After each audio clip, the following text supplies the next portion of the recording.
Hello दोस्तों, welcome back our ER academy पाकी YouTube channel. और आज हम आप लोगों के लिए लेके आए हैं चैप्टर नंबर 4 जिसका नाम है कृषि। जो ज्योग्राफी का चैप्टर 4 है जिसका नाम है कृषि और ये क्लास 8 का है। ओके, तो आज हम लोग इसका करने वाले हैं ऑल टू ऑल प्रश्न उत्तर। तो बने रहिए हमारे वीडियो के साथ। और जो लोग हमारे चैनल पे नए हैं वो हमारे चैनल को सब्सक्राइब कर दे और वीडियो को लाइक कर दे और तथा बेल आइकन भी आप प्रेस कर ले ताकि आपको वीडियो का नोटिफिकेशन फटाफट मिल जाए। चलिए शुरू करते हैं वीडियो। तो सबसे पहले है कृषि एक खाली स्थान है। कृषि कैसी क्रिया है? तो कृषि एक प्राथमिक क्रिया है। उसके बाद दूसरा है भारत की कुल भूमि का खाली स्थान प्रतिशत कृषि योग्य है। तो यहाँ पर 57% भूमि कृषि योग्य भूमि है। ग है स्थानांतरित कृषि को उत्तर पूर्वी भारत में खाली स्थान खेती कहते हैं। कौन सी खेती यहाँ पर है कौन सी खेती कहते हैं? तो उत्तर होगा झूम खेती कहते हैं। अगला है चाय, कॉफी, रबर खाली स्थान कृषि की फसलें हैं। ये सब रोपण कृषि की फसलें हैं। इसको दो रूप में जाना जाता है, या तो रोपण या फिर वाणिज्यिक कृषि के भी रूप में जाना जाता है। तो रोपण या वाणिज्यिक कृषि फसलें हैं। उसके बाद है अंग, चावल का सबसे बड़ा उत्पादक खाली देश है। कौन सा सब चावल का सबसे बड़ा उत्पादक देश? चीन है, चीन। उसके बाद अगला है सही उत्तरों को लिखें। चलिए हम लोग सही उत्तर को लिखते हैं। पहला दिया हुआ है सुनहरा रेशा के नाम से जाना जाता है। सुनहरा रेशा के नाम से किसको जाना जाता है? क है कपास, ख है पटसन, ग है गन्ना और घ है सोना। तो आप इसमें कपास या पटसन या फिर गन्ना या फिर सोना, तो उत्तर हो जाएगा पटसन। पटसन को सुनहरा रेशा के नाम से जाना जाता है। उसके बाद अगला प्रश्न देखते हैं। तो अगला प्रश्न है कपास का सबसे बड़ा उत्पादक देश कहवा का सबसे बड़ा उत्पादक देश कौन है? चलिए देखते हैं। कहवा का सबसे बड़ा उत्पादक देश है भारत, इथोपिया, ब्राज़ील, कोलंबिया। तो कहवा का सबसे बड़ा उत्पादक देश है ब्राज़ील। उसके बाद तीसरा है भारत में चाय उत्पादन के लिए प्रसिद्ध है। भारत में चाय उत्पादन के लिए कौन प्रसिद्ध है? दार्जिलिंग, चिकमंगलूर, दक्कन पठार या फिर पंजाब। तो इसका ऑप्शन क है, दार्जिलिंग बहुत ही ज़्यादा चाय के लिए फेमस है। चौथा है चावल किस प्रकार की कृषि का प्रमुख फसल है? तो चावल जीवन निर्वाह कृषि का प्रमुख फसल है।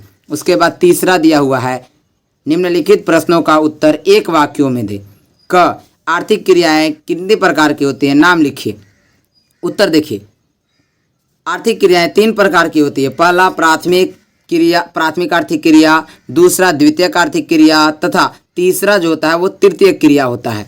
उसके बाद ख प्रश्न है प्राथमिक क्रिया का एक उदाहरण लिखिए। तो प्राथमिक क्रिया का एक चलता फिरता उदाहरण है कृषि। उसके बाद ग दिया हुआ है चलवासी पशुचारण भारत के किस राज्य में होता है? उत्तर यहाँ पे च है ना। चलवासी पशुचारण भारत के राजस्थान और जम्मू कश्मीर के राज्यों में होता है। अंग है जूट के मुख्य उत्पादक देश कौन कौन से हैं? उत्तर जूट के मुख्य उत्पादक देश भारत, बांग्लादेश, चीन, उज्बेकिस्तान, नेपाल, म्यांमार तथा वियतनाम। ये सब जूट के मुख्य उत्पादक देश हैं। उसके बाद चौथा है लघु उत्तरीय प्रश्न। पहला है कृषि से आप क्या समझते हैं? तो उत्तर देखिए, कृषि शब्द अंग्रेजी के एग्रीकल्चर का पर्याय है जिसका शाब्दिक अर्थ है भूमि या खेत में कार्य कर कुछ उपजाना। बीज, उर्वरक, मशीन, श्रमिक आदि इसके निवेश है। जुताई, बुआई, सिंचाई, निराई, कटाई आदि इसकी प्रमुख संक्रिया हैं। फसल इसकी निर्गत या उत्पाद है। अगला क्वेश्चन ख है निर्वाह कृषि और वाणिज्यिक कृषि में अंतर स्पष्ट कीजिए। चलिए निर्वाह कृषि और वाणिज्यिक कृषि में हम अंतर स्पष्ट करते हैं। तो देखते हैं।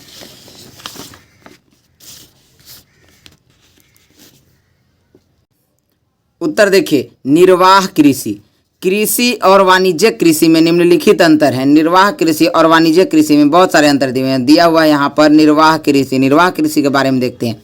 पहला, निर्वाह कृषि में खेतों में घर के लोगों की सहायता से जीवन निर्वहन के लिए फसलें उगाई जाती है।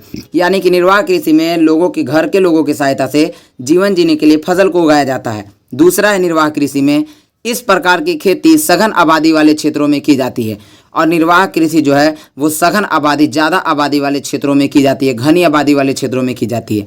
तीसरा, इस कृषि में अधिकतर कार्य हल अथवा पशु श्रम से किए जाते हैं और निर्वाह कृषि में अक्सर काम हल के द्वारा या फिर पशुओं के द्वारा किए जाते हैं। चौथा, इसमें उत्पादन की मात्रा कम होती है और इसमें जो निर्वाह कृषि में जो उत्पादन होते हैं वो बिल्कुल ही कम होते हैं। अगला आता है वाणिज्य कृषि। वाणिज्य कृषि के अंतर्गत पहला है, वाणिज्य कृषि में खेतों में मजदूरों और यंत्रों की सहायता से बाजार में बेचने के लिए फसल उगाया जाता है, यानी कि जो फसल बाजार में बेचने के लिए उगाया जाता है उसी को कहा जाता है वाणिज्य कृषि। दूसरा, इस प्रकार की खेती विरल आबादी वाले क्षेत्रों में की जाती है और इस प्रकार की खेती वहाँ की जाती है जहाँ पर कम आबादी होती है। तीसरा, इस कृषि में अधिकतर कार्य यंत्रों और मशीनों से किए जाते हैं और इस प्रकार की कृषि में अक्सर काम मशीन तथा यंत्र की मदद से किए जाते हैं। चौथा, इसमें उत्पादन की मात्रा भी बहुत ही अधिक होती है। उसके बाद आता है ग, भारत में गहन निर्वाह कृषि क्यों प्रचलित है? आखिर क्या कारण है कि भारत में गहन निर्वाह कृषि इतना फेमस है? उत्तर देखिए, गहन निर्वाह कृषि उन क्षेत्रों में की जाती है जहां सघन आबादी मिलती है और कृषि भूमि की उपलब्धता कम रहती है।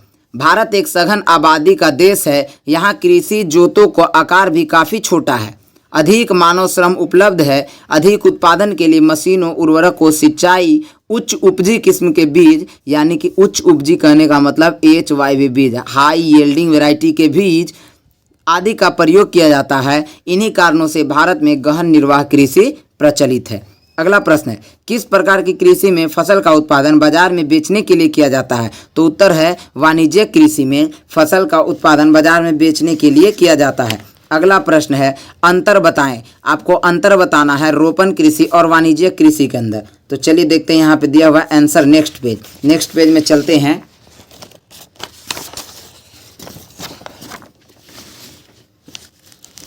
चलिए देखिए, रोपण कृषि और वाणिज्य कृषि में अंतर। पहला, इस प्रकार की कृषि में रबर, कहवा, कोकोआ, चाय, मसाले, नारियल की एकल फसल की जाती है। वाणिज्य कृषि में है, इस कृषि में फसल उत्पादन एवं पशुपालन मुख्यतः आर्थिक लाभ के लिए किया जाता है। उदाहरण के लिए रबर, मसाले, नारियल आदि, और इसमें उदाहरण के लिए गन्ना, गेहूं, मक्का आदि, ये सारी चीज़ें हैं वाणिज्य कृषि और ये सारी चीज़ें हैं रोपण कृषि। उसके बाद दूसरा इसमें दिया हुआ है, दूसरा विटीकल्चर और हार्टिकल्चर में अंतर स्पष्ट करना है। देखिए, विटीकल्चर इसके अंदर अंगूरों का उत्पादन किया जाता है, हार्टिकल्चर इसके अंतर्गत फलों का उत्पादन किया जाता है। दूसरा, यह वाइन उत्पादन से संबंधित है, दूसरा यह वाइन उत्पादन से संबंधित नहीं है। इसके बाद चलते हैं अगले प्रश्न की ओर। अगला प्रश्न कहता है, कारण बताएं। चलिए हम लोग कारण को बताते हैं, क्या कारण हो सकता है किस किस चीज़ों का। तो दिया हुआ है, पहला, रोपण कृषि एक प्रकार का वाणिज्य कृषि है। कैसे? उत्तर देखिए, वाणिज्य कृषि में फसल उत्पादन एवं पशुपालन मुख्यतः आर्थिक लाभ के लिए किया जाता है। कृषि उत्पादन बाजार में बेचने के लिए किया जाता है। रोपण कृषि के अंतर्गत रबर, कहवा, मसाले, नारियल की एकल फसल उगाई जाती है तथा इन सभी फसल उत्पाद को बेचकर आर्थिक लाभ कमाया जा सकता है। अतः हम कह सकते हैं कि रोपण कृषि एक प्रकार का वाणिज्य कृषि है। अगला दूसरा प्रश्न, पटसन को सुनहरा रेशा क्यों कहा जाता है? उत्तर देखिए, सुनहरा रेशा पटसन को कहा जाता है क्योंकि पटसन, पाट या पटुआ एक द्विबीजपत्री रेशेदार पौधा है। इसका तना पतला और बेलनाकार होता है। इसके तने से पत्तियां अलग कर पानी में गट्ठर बांधकर सड़ने के लिए डाल दिया जाता है। इसके बाद रेशे को पौधे से अलग किया जाता है। इससे रेशे से बोरे, दरी, तंबू, तिरपाल, टाट, रस्सियां, निम्न कोटि के कपड़े तथा कागज बनाने के काम आता है।